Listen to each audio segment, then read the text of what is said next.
நார்மலாக ஒரு ஏரோப்ளேன் பார்த்தீங்கன்னா மேலே பறந்துக்கிட்டு இருக்குது. அங்கே பார்த்தீங்கன்னா ஒரு பைலட் பார்த்தீங்கன்னா அதை ஆப்ரேட் பண்ணியிருக்காரு. ஸோ அங்கே பார்த்தீங்கன்னா ஒரு லேசர் அடிக்கிறாங்க அந்த ஆப்ரேட்டர் மேலே. ஸோ அவங்களுக்கு என்ன நடக்குதுன்னா அங்கே நிலை தடுமாறுது. அவங்களால சரியாக பார்த்தீங்கன்னா கண்ட்ரோல் பண்ண முடியல. இந்த மாதிரி ஒரு ப்ராப்ளம் எங்கே நடந்திருக்குன்னு நான் உங்களுக்காக சொல்ல போகிறேன். நம்மளுடைய தமிழ்நாட்டில் இருக்கிற ஒரு பர்டிகுலர் பிளேஸில் தான் இது நடந்திருக்கு. ஸோ அதாவது நான் உங்களுக்காக சொல்கிறேன். நம்ம சேனலுக்கு நீங்கள் புதுசாக வந்தீங்கன்னா மறக்காமல் சப்ஸ்கிரைப் பண்ணி வச்சுட்டு வீடியோக்கு லைக்கை கொடுத்துட்டு உங்கள் ஃப்ரெண்ட்ஸுக்கு அதை ஷேர் பண்ணுவீங்கன்னு நினைக்கிறேன். சரி வாங்க வீடியோக்குள்ளே போகலாம். இந்த ஒரு டேஞ்சரான ப்ராப்ளம் எங்கே நடந்திருக்குன்னா சென்னையில் பார்த்தீங்கன்னா ஒரு ஃப்ளைட் தரையிறங்க சொல்ல பார்த்தீங்கன்னா அதுக்கு மேலே லேசர் அடிக்கிறாங்க.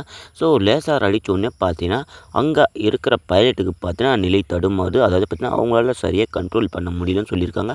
ஸோ அதனால் என்ன பண்ணியிருக்காங்க, ஸோ நாங்கள் தரையிறங்கிடலாமான்னு பார்த்தீங்கன்னா கேட்டிருக்காங்க. இது வானத்தில் பறந்துக்கிட்டே இல்லை, தரையிறங்கலான்னு பார்த்தீங்கன்னா சரியாக இருந்தது, ரெடியாக இருந்தது. தரையிறங்கும் போது பார்த்தீங்கன்னா இந்த மாதிரி லைட் பீம் அடித்ததால் பார்த்தீங்கன்னா அங்கே கொஞ்சம் ப்ரெஷர் ஆகிடுச்சு அந்த ஒரு பைலட்டுக்கு. துபாயில் இருந்து சென்னைக்கு வந்த சர்வதேச விமானம் பார்த்தீங்கன்னா அது மேலே லேசார் அடிக்கப்பட்டு, ஸோ லேசார் பார்த்தீங்கன்னா ரொம்பவும் டேஞ்சராக இருக்குது. அதாவது பார்த்தீங்கன்னா லைட் பீம் பார்த்தீங்கன்னா ஓவர் எஃபெக்ட் கொடுக்குறதுனால பார்த்தீங்கன்னா ஸோ அந்த பைலட்டால் கண்ட்ரோல் பண்ண முடியல. நம்ம நார்மலாக பார்த்தீங்கன்னா இந்த கடையில் விற்கிற லேசர்லாம் வாங்கினாக்கா இங்கேருந்து 100 மீட்டர் வரைக்கும் பார்த்தீங்கன்னா க்ளீனாக அடிக்கும், ஷார்ப்பாக பார்த்தீங்கன்னா அந்த பாயிண்ட்டை பார்த்தீங்கன்னா மார்க் பண்ணி போகும்.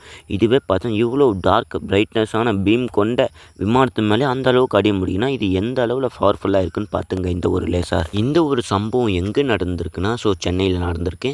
அதாவது என்ன டேட்டில் நடந்திருக்குன்னா மே 25ஆம் தேதி பார்த்தீங்கன்னா துபாயில் இருந்து 326 பேசஞ்சரை கொண்டு பார்த்தீங்கன்னா சென்னைக்கு வந்த இந்த ஒரு ஏரோப்ளைனுக்கு ஸோ இந்த மாதிரி ஒரு நிலைமை ஏற்பட்டிருக்கு.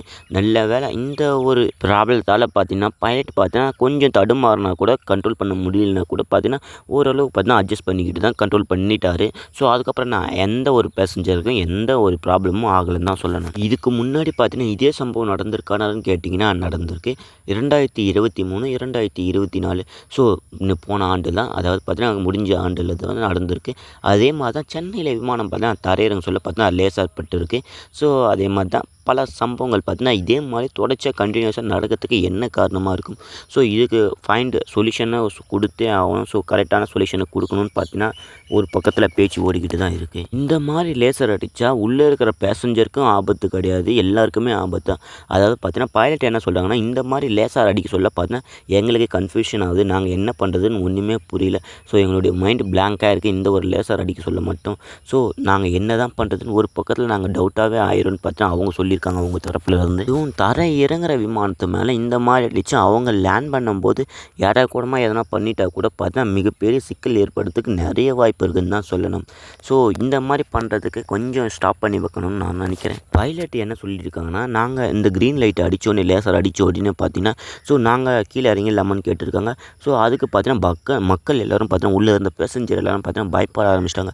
என்னடா இது நடக்குது, முன்னாடியே பார்த்தீங்கன்னா லேசர் அடிக்க சொல்லி பார்த்தீங்கன்னா சிக்னல் கொடுத்துட்டு இருக்காங்க உள்ள மக்கள் எல்லோரும் பீதியில் தான் இருந்திருக்காங்க. ஸோ ஒரு வழியாக பார்த்தீங்கன்னா லேண்ட் ஆகும் போது பார்த்தீங்கன்னா அவங்களோட மனசு எப்படி இருந்துக்கும். நீங்கள் இந்த ஒரு வீடியோ பார்க்குறீங்க, நீங்கள் அந்த ஃப்ளைட்டில் பயணம் செஞ்சுருந்தீங்கன்னா மறக்காமல் கமெண்ட்டில் சொல்லுங்கள். இது உயிருக்கே கூட ஆபத்தாக முடியலாம். ஏன்னா இந்த மாதிரி கண்டினியூஸாக நடந்தால் எப்பயாச்சும் ஒரு நாள் எதனா ஒரு சம்பவம் நடந்தே தீரும். இந்த வீடியோ எப்படி இருக்குன்னு மறக்காமல் கமெண்ட் சொல்லிட்டு வீடியோ பிடிச்சா லைக்கை கொடுத்துட்டு உங்கள் ஃப்ரெண்ட்ஸெல்லாம் ஷேர் பண்ணிட்டு சந்திர டக்கரை சப்ஸ்கிரைப் பண்ணி வச்சுங்க. ஸோ அடுத்த வீடியோவில் என்ன பார்க்கணுன்னா ஒரு புது கண்டென்ட்டில் சந்திக்கலாம்.